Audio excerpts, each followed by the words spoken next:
क्या पढ़ रहे थे हम? मैम हम पोटेंशियल डिफरेंस पढ़ रहे थे, जिसमें हमने सवाल कुछ लगाए थे। ओके, पोटेंशियल डिफरेंस हमने पढ़ लिया था। ओके, चैप्टर का नाम क्या था? जी ma'am, electricity. Okay, electricity. Yes. Yes ma'am. इसमें हम काफी सारी चीजें पढ़ चुके हैं। ओके, एंड काफी जी सारी चीजें हमें इसमें पढ़नी है, तो हम बहुत इंपॉर्टेंट जो टॉपिक थे वो हम मैक्सिमम जो है वो कवर कर चुके हैं। एंड इसमें जो नेक्स्ट चीज है, जो बहुत बहुत आप ये बोल सकते हो कि सबसे इम्पोर्टेंट टॉपिक जो इस चैप्टर का है वो हमें आज पढ़ना है। एंड ये क्या है? ये है आपका ओम्स लॉ। ओके, सबसे इम्पॉर्टेंट आप ये बोल सकते हो, सबसे इम्पॉर्टेंट इस चैप्टर का जो टॉपिक है वो है आपका ओम्स लॉ, जो हम आज की क्लास में पढ़ने वाले हैं। ओके, एंड इसको पढ़ने के लिए हमें दो चीजें यस पता होनी चाहिए। एक तो ये पता होना चाहिए कि करंट क्या होता है, एंड दूसरा ये पता होना चाहिए कि पोटेंशियल डिफरेंस क्या होता है। Okay, yes ma'am. करंट क्या होता है और पोटेंशियल डिफरेंस क्या होता है, ये दोनों चीजें हमने। करंट क्या होता है आपने पढ़ा था लास्ट टाइम, हमने पढ़ा था कि करंट को हम डिनोट करते हैं स्मॉल आई से। एंड आप बोल सकते हो कि कितना अमाउंट ऑफ चार्ज फ्लो कर रहा है पर यूनिट टाइम में, वो होता है आपका करंट। एंड पोटेंशियल डिफरेंस को हम डिनोट करते हैं कैपिटल वी से। एंड इसका मतलब क्या होता है कि आपने कितना अमाउंट ऑफ वर्क किया एक चार्ज के ऊपर, सो दैट वो एक प्लेस से दूसरी प्लेस पे क्या हो जाए, मूव हो जाए। इसे हम कहते हैं, कैसे हम कहते हैं, पोटेंशियल डिफरेंस। डिफरेंस। अब देखो, अब ये जो दोनों चीजें हमने पढ़ी थी ना अभी तक, इन दोनों चीजों का आपका यूज होगा ओम्स लॉ में। ठीक है, अब यस देखो मैम। क्या होता, क्या अब ये समझो। मैंने बोला कि देखो, मेरे पास सपोज करो मैं सर्किट ले लेते हुए, मैंने कहा देखो मेरे पास एक सर्किट है, एंड ये है मेरे पास एक वायर। एंड मैंने बोला कि भाई मेरे पास क्या है, मेरे पास एक यहाँ पे पॉजिटिव साइड है। ओके, एंड यहाँ पे मेरे पास एक नेगेटिव साइड है। अब क्या है, अब मैंने बोला कि मैंने और वायर ले ली, एक और वायर ली मैंने। एंड ये जो वायर थी इस तरीके से ली है मैंने।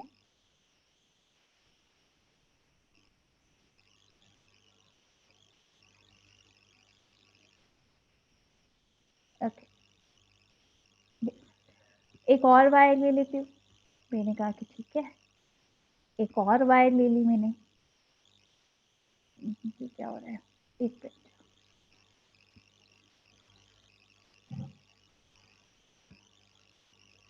चलो मैं वैसे ही ड्रॉ कर देती हूँ।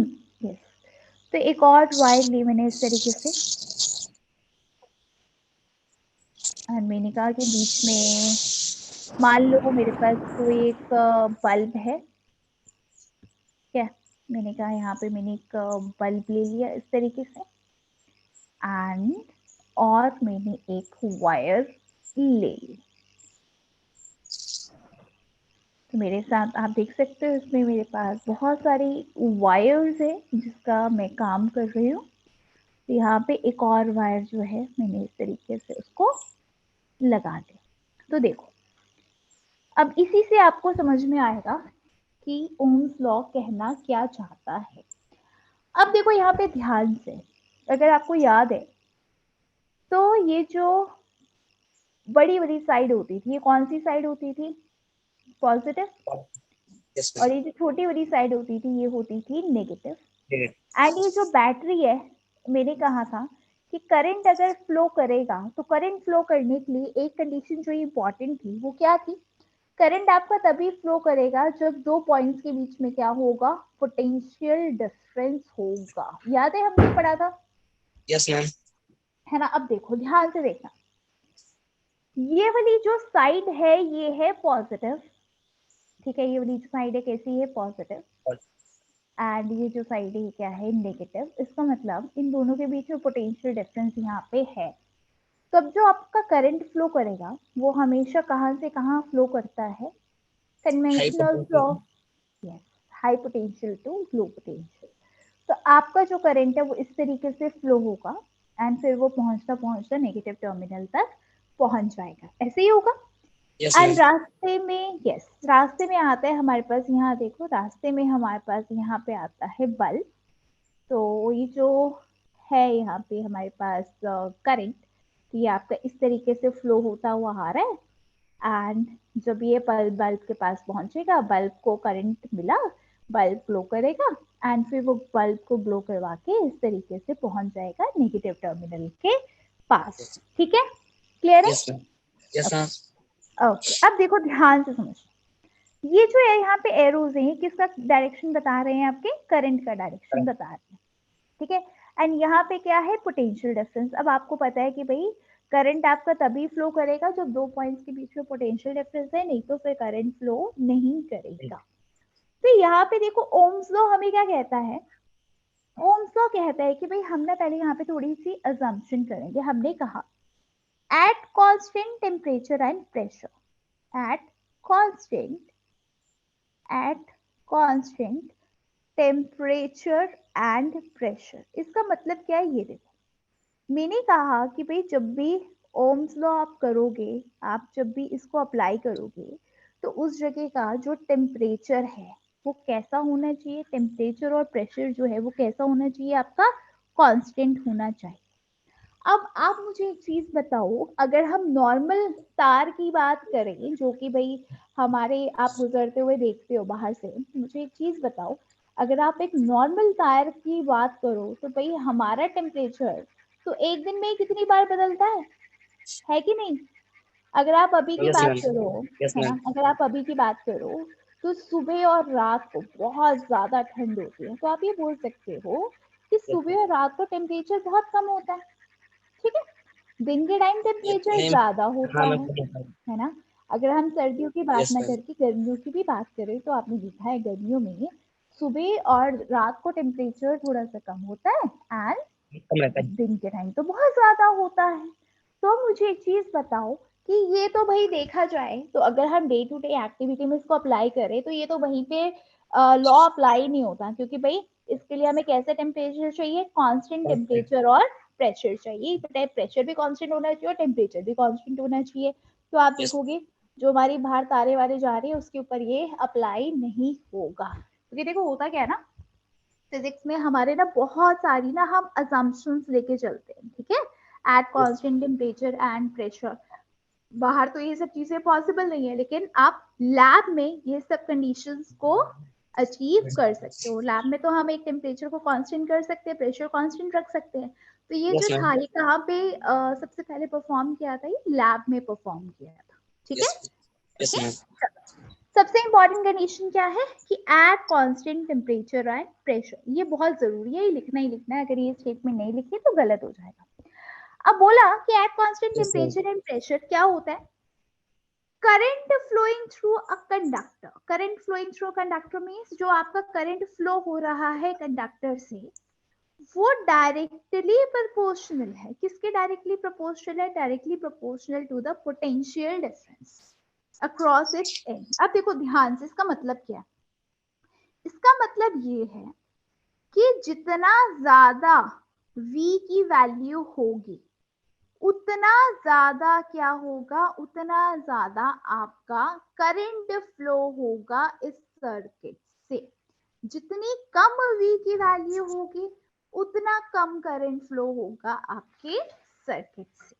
एग्जाम्पल देखो क्या है, मैंने कहा आपसे कि देखो सपोज मैंने कहा कि मेरे पास V1 है, सपोज करो 10 वोल्ट एंड V2 है, क्या V2 है मेरे पास 2 वोल्ट। तो इनके बीच का पोटेंशियल डिफरेंस कितना आ गया?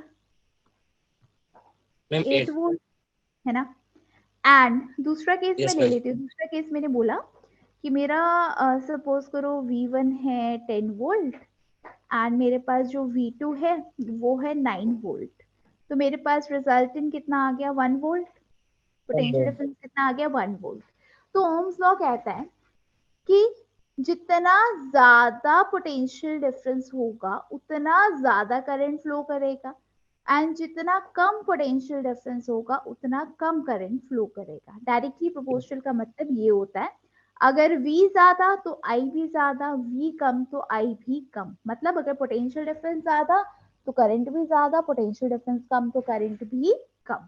तो आप देखोगे यहाँ पे 1 वोल्ट आ रहा था, इसका मतलब 1 वोल्ट वाले में क्या होगा, 1 वोल्ट अगर पोटेंशियल डिफरेंस है तो इसके थ्रू, वायर के थ्रू जो करंट फ्लो करेगा वो कैसा होगा आपका, कम होगा। किसके कंपैरिजन में कम होगा, इसके कंपैरिजन में कम होगा।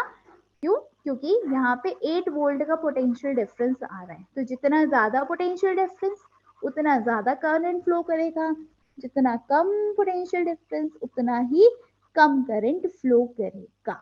ये समझ में आया? Yes ma'am.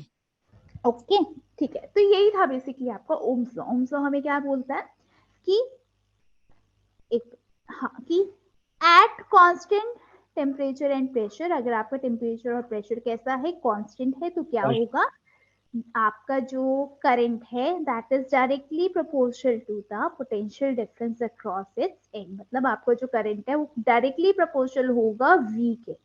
पोटेंशियल डिफरेंस ज्यादा तो करंट भी ज्यादा, पोटेंशियल डिफरेंस कम तो करंट भी कम। कम होगा। Very good. अब देखो, आप इस स्टेटमेंट को ऐसे भी लिख सकते हो, I is directly proportional to V और V is directly proportional to I। Same बात है, यस। I V के प्रोपोर्शनल है या V I के प्रोपोर्शनल है, आप सेम चीज बोल सकते हो कि इन दोनों का मीनिंग क्या है, सेम है। अब देखो नेक्स्ट चीज, जब भी आप कोई भी प्रोपोर्शनैलिटी साइन हटाते हो एंड आप इक्वल टू साइन लगाते हो तो हमेशा आपके पास क्या आता है, मैंने बताया था, हमेशा हमारे पास क्या आता है, जब भी आप प्रोपोर्शनैलिटी साइन हटा के इक्वल टू साइन लगाओगे तो हमेशा हमारे पास क्या आता है, हमेशा हमारे पास एक कांस्टेंट आता है। एंड यहाँ पे भी ऐसे ही होगा, यहाँ पे आपका ये V है, आपने इक्वल टू को साइन लगाया, यहाँ आपने I लिख दिया, लेकिन इसके साथ हमारे पास एक कांस्टेंट आएगा एंड वो कांस्टेंट क्या होता है इस केस में, वो होता है R। ठीक है, कौन सा R, कैपिटल R। ये समझ में आया? पहले यहाँ तक बताओ तो मैं बताती हूँ R क्या है। Yes ma'am. ओके ना, तो कभी तक हमने क्या देखा, अभी तक हमने ये देखा कि अगर आपका टेम्परेचर और प्रेशर कांस्टेंट है तो क्या होता है, आपका जो करंट है directly proportional to the potential difference, या फिर potential difference is directly proportional to current. And जब भी आप यहाँ पे प्रोपोर्शनैलिटी साइन हटा के, ये वाला प्रोपोर्शनैलिटी साइन हटा के अगर आप इक्वल टू साइन लगाते हो तो हमेशा हमारा उसके साथ एक कांस्टेंट आता है। इस केस में वो जो कांस्टेंट है वो क्या है आपका, that is your capital R.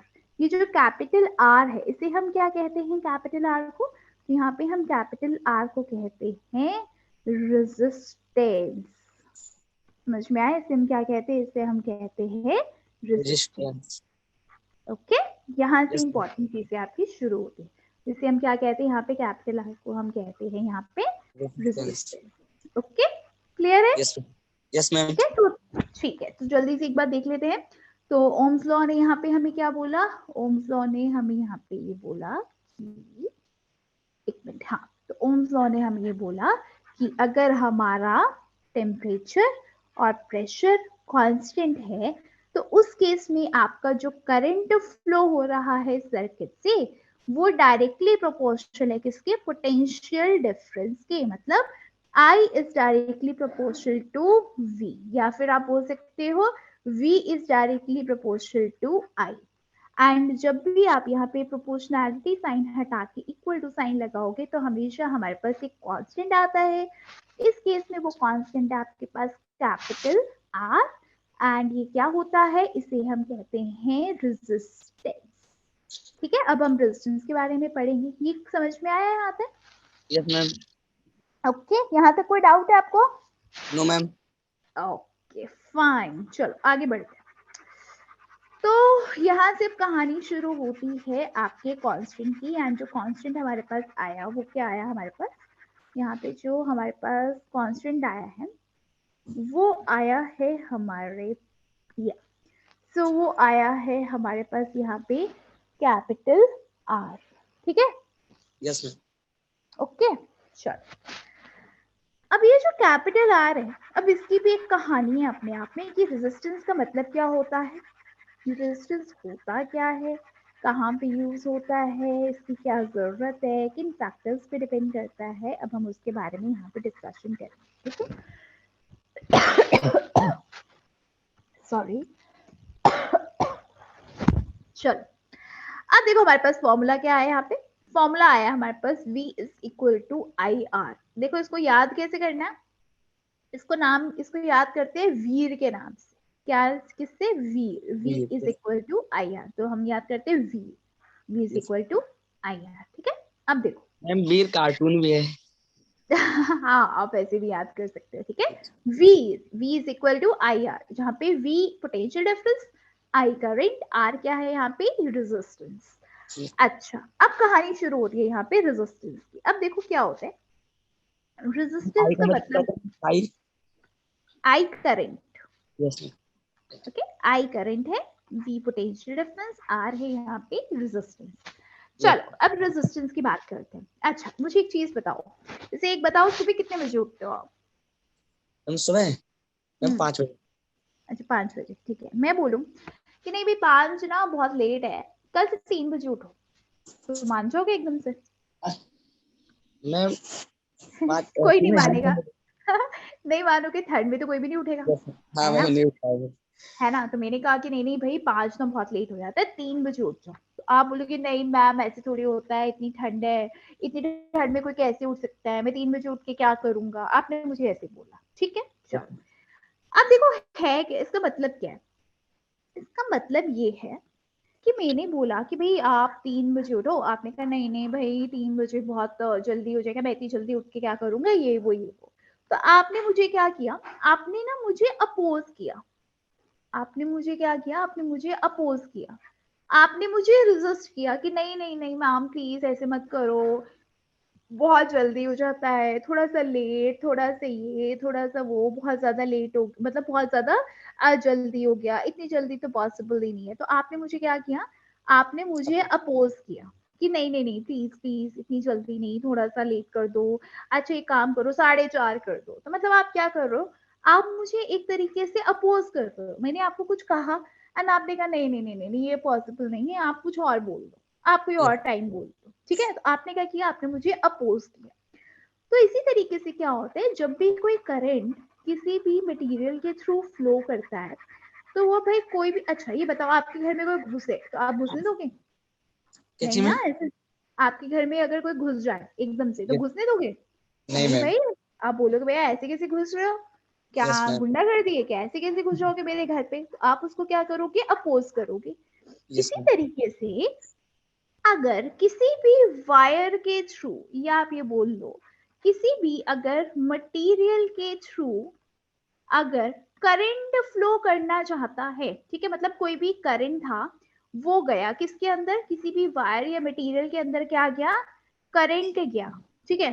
तो कोई भी मटेरियल और वायर जो है भाई, इतना अच्छा तो कोई भी नहीं होता जो अपने थ्रू पास करने दे। तो मैंने आपसे पूछा आप अपने घर में किसी को घुसने दोगे, आपने कहा अरे ऐसे कैसे घुसने देंगे, बिल्कुल नहीं घुसने देंगे। मतलब आप क्या कर रहे हो, आप अपोज कर रहे हो।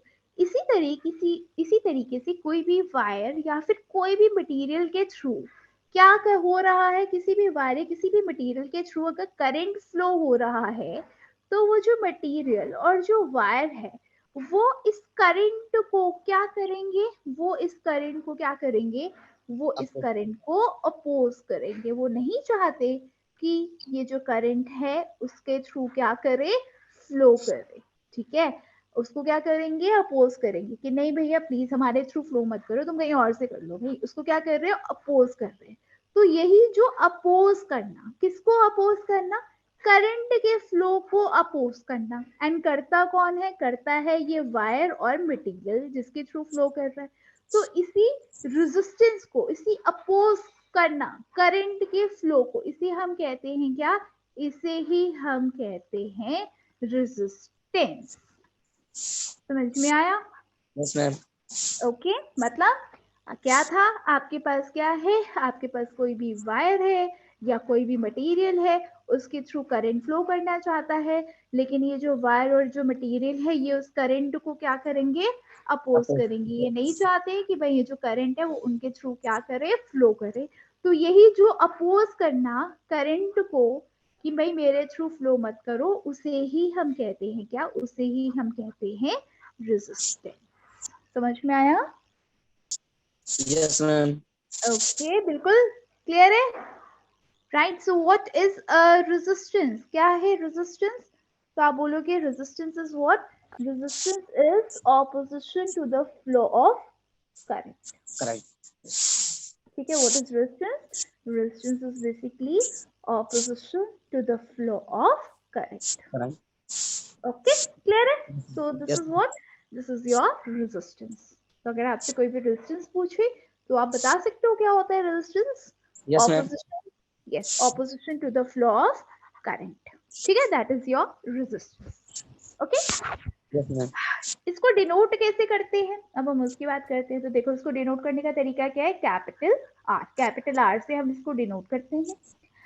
अब ये आता है कि रेजिस्टेंस की अगर हम बात कर रहे हैं, तो मैंने आपको क्या बोला कि अगर किसी भी वायर के थ्रू करंट जाना चाहता है तो उस मटेरियल जो है तार का, वो उसको क्या करेगा, उसको अपोज करेगा। अब मेरा क्वेश्चन ये है आपसे कि मेरे पास दो चीजें हैं, एक है मेरे पास कंडक्टर्स, ठीक है, एंड दूसरी जो चीज है मेरे पास वो क्या है, that is your insulators, conductors and insulators. तो अब मैं आपसे ये पूछना चाहती हूँ कि आपने कंडक्टर के थ्रू भी करंट फ्लो करवाया एंड आपने इंसुलेटर के थ्रू भी करंट फ्लो करवाया, तो किसमें रेजिस्टेंस ज्यादा होगा और किसमें रेजिस्टेंस कम होगा? मैम कंडक्टर, मैम कंडक्टर में ज्यादा होगा, क्योंकि मैम इंसुलेटर तो उसमें होगा ही नहीं करंट फ्लो। पक्का? रेजिस्टेंस क्या होता है, अपोज करना। अपोज करना मैम। हम्म, तो मैम करंट को इंसुलेटर में अपोज ज्यादा कर, होगा, इंसुलेटर में बिल्कुल ही नहीं होगा उसमें। पक्का? मैं श्योर हूँ। देखो इसमें क्या होगा कि कंडक्टर्स में क्या होता है, कंडक्टर्स क्या होते हैं, कंडक्टर्स वो मटेरियल होते हैं जो अपने थ्रू करंट को फ्लो होने देते हैं। यस तो मैम। ये करंट को कब फ्लो होने देंगे, जब हमारा रेजिस्टेंस कम होगा या ज्यादा होगा? अरे भाई, अगर वो कम अपोज कर रहे हैं करंट को तो करंट इजीली फ्लो हो जाएगा। तो आप ये बोलोगे कि करंट का, सॉरी, कंडक्टर्स का जो रेजिस्टेंस होता है वो कैसा होता है, लो होता है। Yes ma'am. अगर आप यहाँ पे बात करो इंसुलेटर्स की, तो इंसुलेटर्स क्या होते हैं, ऐसी मटेरियल जो अपने थ्रू करंट को फ्लो नहीं होने देते। अपने थ्रू करंट को फ्लो नहीं होने देंगे, कब नहीं होने देंगे, तो तब नहीं होने देंगे अगर वो बहुत ज्यादा रेजिस्टेंस दे रहे हैं। किसको दे रहे हैं, to the flow of current. तो ये चीज हमेशा याद रखना कि कंडक्टर्स के केस में जो रेजिस्टेंस होता है वो कम होता है एंड इंसुलेटर्स के केस में जो रेजिस्टेंस होता है वो कैसा होता है, वो ज्यादा होता है। Okay, yes ma'am. क्लियर है बिल्कुल आपको? Yes ma'am. ओके, सो ये चीज याद रहेगी, कंडक्टर्स में रेजिस्टेंस कैसा होता है, मैम सबसे कम होता है। वेरी गुड, कम होगा तभी तो वो अपने थ्रू फ्लो करने देगा। यस अगर मैम। उसका रेजिस्टेंस बहुत ज्यादा होगा तो वो मटेरियल कैसे होंगे आपके, वो मटेरियल्स आपके इंसुलेटर। इंसुलेटर्स होंगे। ठीक है, यस मैम। ओके, चलो। तो अब हमें ये पता चल गया कि रेजिस्टेंस क्या होता है। रेजिस्टेंस का मतलब क्या है, opposition to the flow of current, मतलब करंट फ्लो होना चाहता है लेकिन मटेरियल उसको क्या कर रहा है, अपोज कर रहा है कि भाई मेरे थ्रू फ्लो मत करो, तो उसे हम कहेंगे resistance. Okay, yes ma'am. Now उसके बाद हमने देखा कि जो कंडक्टर्स हैं वो रेजिस्टेंस, उनकी रेजिस्टेंस बहुत कम होती है एंड जो इंसुलेटर्स होते हैं उनकी जो रेजिस्टेंस होती है वो बहुत ही ज्यादा होती है। Okay, yes ma'am. Now next चीज अब हमारे पास ये आती है कि जो रेजिस्टेंस है ये किन किन फैक्टर्स पे डिपेंड करता है। ठीक है, ये जो रेजिस्टेंस है ये कुछ फैक्टर्स होते हैं जिस पे डिपेंड करता है। ठीक है, किस पे डिपेंड करता है, अब हम उसके बारे में यहाँ पे थोड़ी सी बात करें। तो देखो, फर्स्ट जो फैक्टर है वो क्या है, that is length of the conductor. ठीक है, length of the conductor. Okay, अब देखो इस पे कैसे डिपेंड करता है, अब हम वो देखते। बड़ी सिंपल सी चीज है। मैंने कहा, इसको समझने के लिए मैं एक एग्जांपल देती हूँ आपको। मैंने कहा कि भाई काम करते हैं, सपोज करो कि आप रोड के ऊपर जा रहे हो। ठीक है, मैंने कहा कि ये रोड है आपकी, एक रास्ता ये है,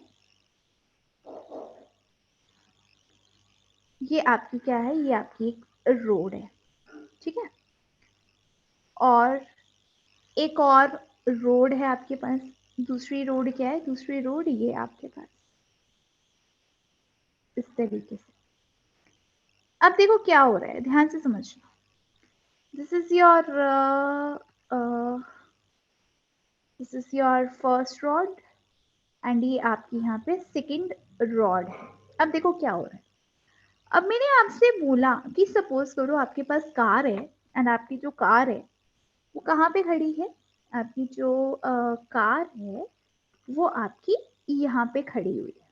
ठीक है, और आपको ये पूरे रोड क्रॉस करते हुए जाना है। लेकिन अब प्रॉब्लम ये है कि यहाँ पे बहुत लंबा लगा हुआ है जाम। तो ये जितनी भी यहाँ पे आपको ग्रीन कलर की दिख रही है, ये सब क्या है, ये सब की सब यहाँ पे कार्स हैं, एंड यहाँ पे बहुत ज्यादा ट्रैफिक जो है वो आपका लगा हुआ है। बहुत ज्यादा ट्रैफिक है, बहुत ज्यादा जाम लगा हुआ है, लेकिन आपको रोड के दूसरी तरफ पहुंचना है।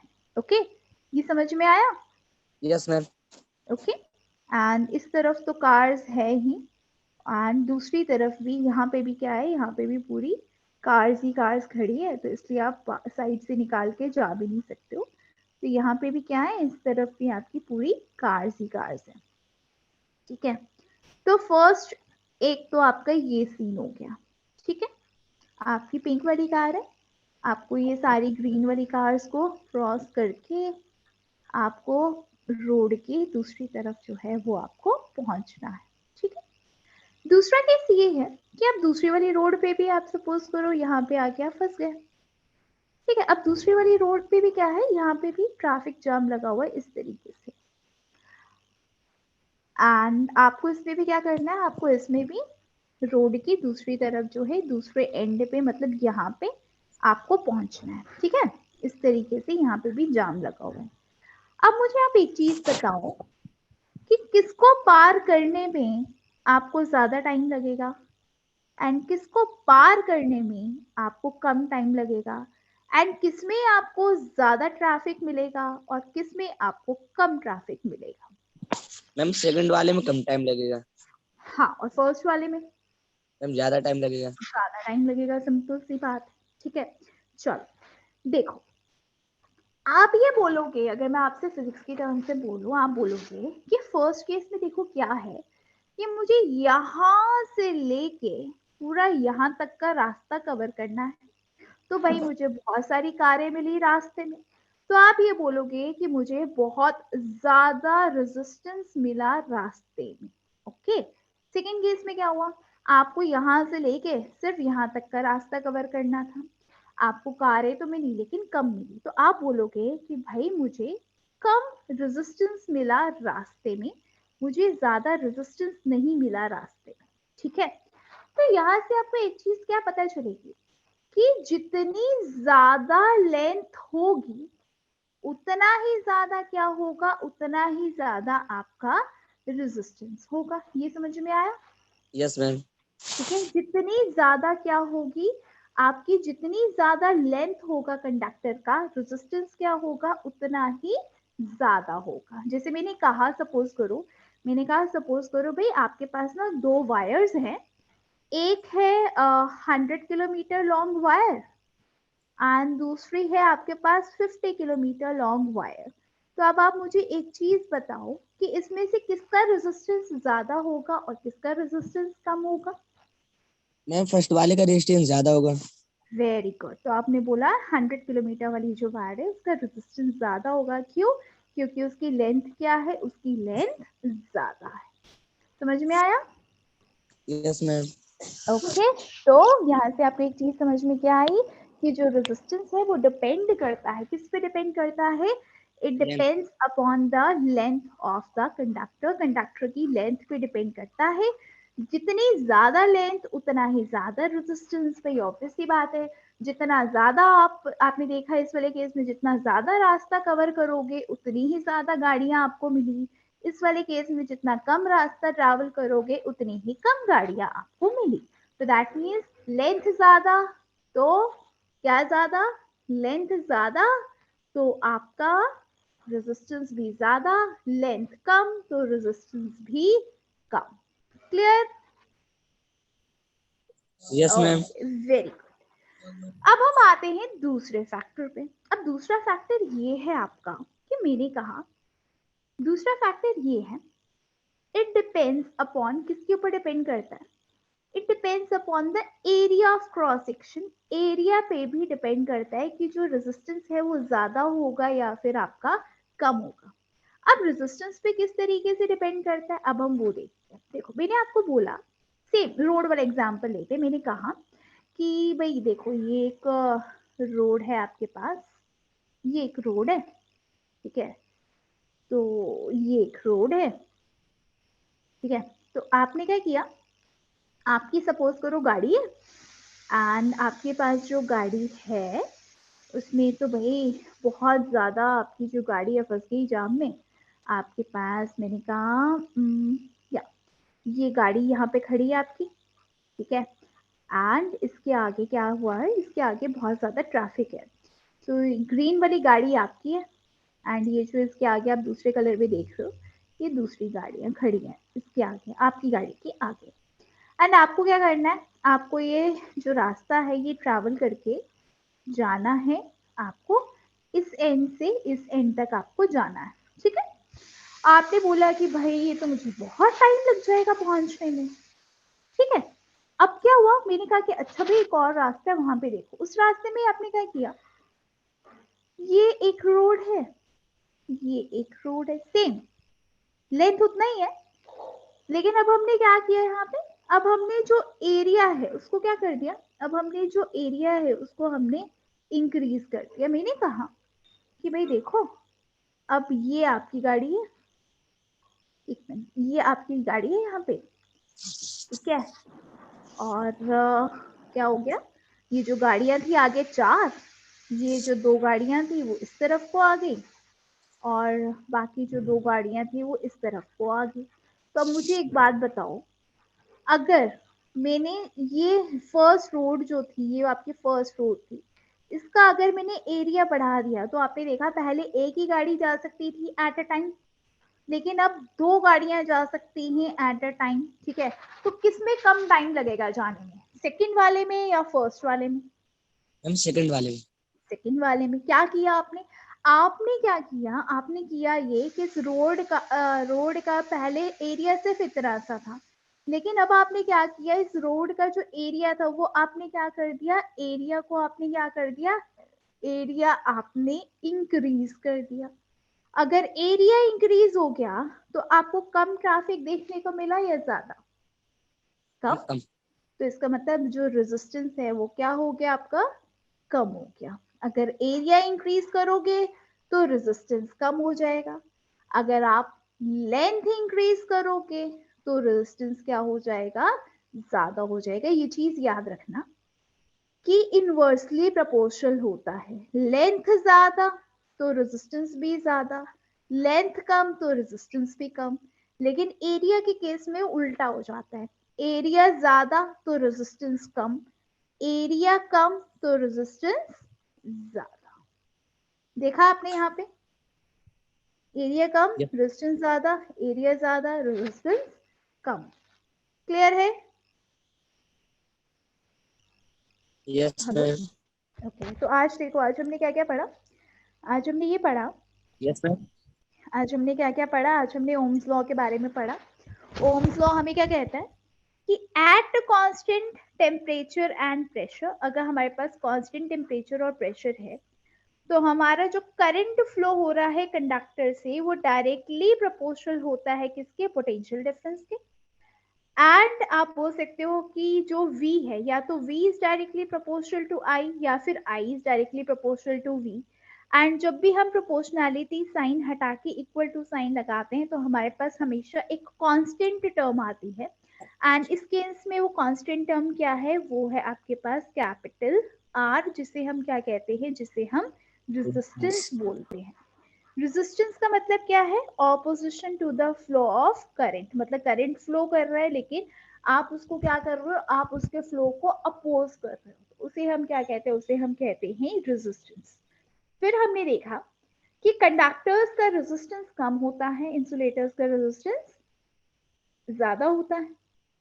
फिर हमने देखा कि जो रेजिस्टेंस है वो किन किन फैक्टर्स पे डिपेंड करता है। फर्स्ट फैक्टर जो है जिस पे डिपेंड करता है वो क्या है? लेंथ। लेंथ ज्यादा तो रेजिस्टेंस भी ज्यादा, लेंथ कम तो रेजिस्टेंस भी कम। दूसरा फैक्टर कौन सा है? Area of cross section. Area ज्यादा, रेजिस्टेंस कम। जैसे हमने देखा यहाँ पे एरिया ज्यादा कर दिया तो आपकी गाड़ियां जो थी उनको ज्यादा रास्ता मिल गया जाने के लिए, उनका जो रेजिस्टेंस है वो कम हो गया। लेकिन अगर आपका एरिया कम है तो रेजिस्टेंस क्या होगा? ज्यादा, क्योंकि देखो एट ए टाइम एक ही गाड़ी बेचारी जा पा रही है इस तरीके से। तो एरिया कम तो उस केस में रेजिस्टेंस क्या हो जाएगा? आपका ज्यादा हो जाएगा। समझ में आया? Yes ma'am. ओके, एक लास्ट चीज बस पढ़ लेते हैं फिर खत्म करेंगे। एक जो लास्ट चीज है यहाँ पे वो ये है कि जो रेजिस्टेंस होता है, रेजिस्टेंस का यूनिट क्या होता है? ओके, तो यहाँ पे जो रेजिस्टेंस का यूनिट होता है, रेजिस्टेंस का यूनिट क्या होता है आपका? रेजिस्टेंस का जो यूनिट है वो होता है हमारा ओम्स। क्या बोलते हैं हम इसे? इसका ओम। यूनिट है ओम। किसके नाम पे रखा है? साइंटिस्ट के नाम पे रखा है। एंड हम इसको रिप्रेजेंट कैसे करते हैं ओम को? इसको हम रिप्रेजेंट करते हैं ऐसे, ठीक है? तो अगर आपको यस। कभी भी लिखना है रेजिस्टेंस के बारे में तो आप पूरा यूनिट जब न्यूमेरिकल करेंगे तो पूरा हम ऐसे ओम नहीं लिखते, हम सिर्फ इसका सिंपल साइन बना देते हैं। कैसा है इसका साइन? इसका साइन इस तरीके से होता है। ये क्या है? ये है आपका सिंबल। किसका? ओम का सिंबल। एंड ओम किसका यूनिट है? ओम है आपकी रेजिस्टेंस का यूनिट। ठीक है? Yes ma'am. ओके, सो आज जो हमने पढ़ा वो समझ में आया? Yes ma'am.